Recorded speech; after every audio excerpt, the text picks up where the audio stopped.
Hi, this is Dan Obashan and welcome back to the Joy of Tennis Teaching.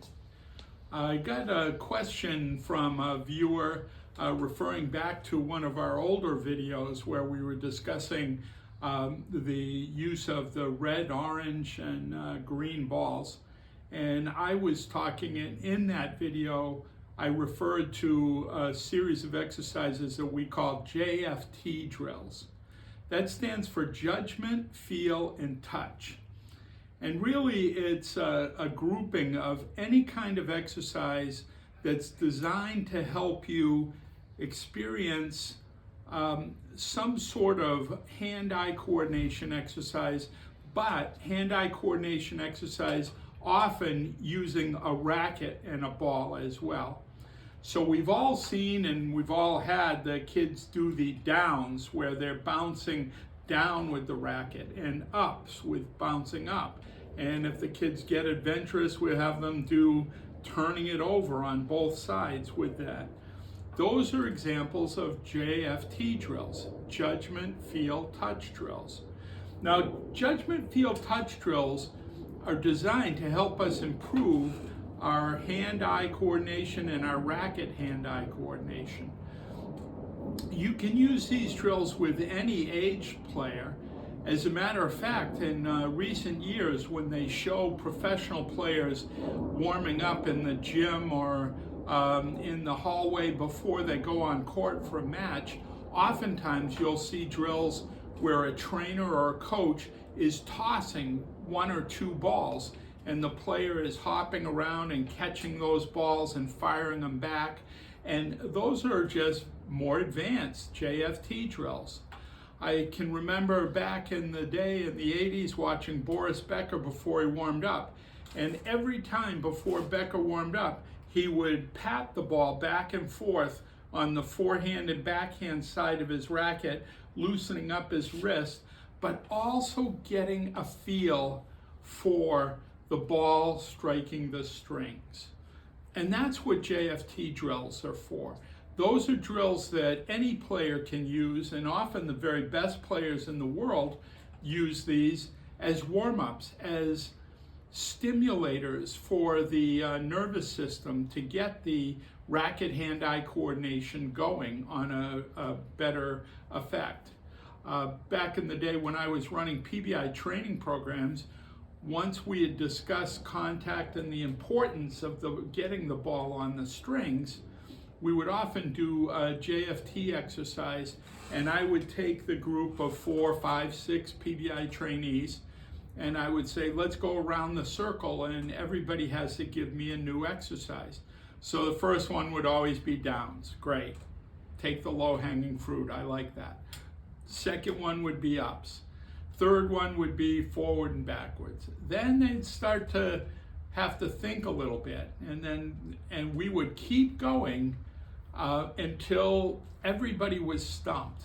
I've had them where they do bounce it down on the edge of the racket, bounce it up on the edge of the racket, turn it and hit the strings, put the racket between the legs and bounce the strings.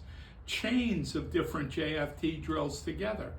And it was a wonderful exercise to open the minds of the young coaches as to, boy, we can really do a lot of fun things and still have that core element of the JFT education going in there. Possibly my favorite JFT exercise that I've ever seen was in Hawaii when I first joined PBI, and Peter Burwash was doing a training for the Hawaiian Junior Davis Cup team.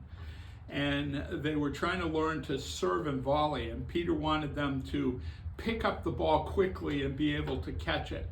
So we were doing all kinds of different exercises, but my favorite one was we went to a grassy area next to the court, and the boys would run towards the coach, and when they're about 8 or 10 feet from the coach, they would do a forward somersault, and the coach would toss the ball, and when they were coming out of that somersault, they had to grab the ball. Well, that went great, and the boys were having a lot of fun doing this exercise, and it was getting pretty creative. They were starting to roll further and further out, so we were tossing the ball towards them. Then we started tossing 2 balls, and they had to catch one with each hand. Then they had to cross their hands and catch one with each hand. And we must have spent a good 45 minutes on that one exercise. And I've seldom seen students have more fun doing that. So if you're out there, when would you use JFT exercises? Well, obviously you can use it with children. It's always great fun with children.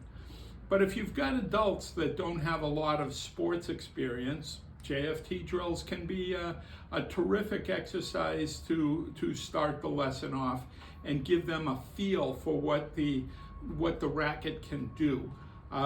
If you've got somebody that's mishitting the ball a lot, what's the common phrase that coaches will always say to a student who mishits the ball?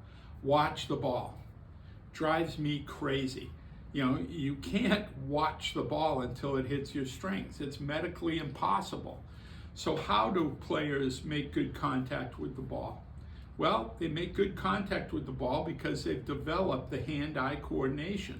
The brain has learned to judge the pathway of the ball and connect with the strings.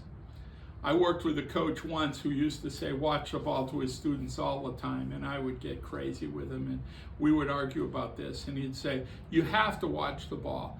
I watch the ball, and I do better when I watch the ball. And I would say, no, you don't, Tom.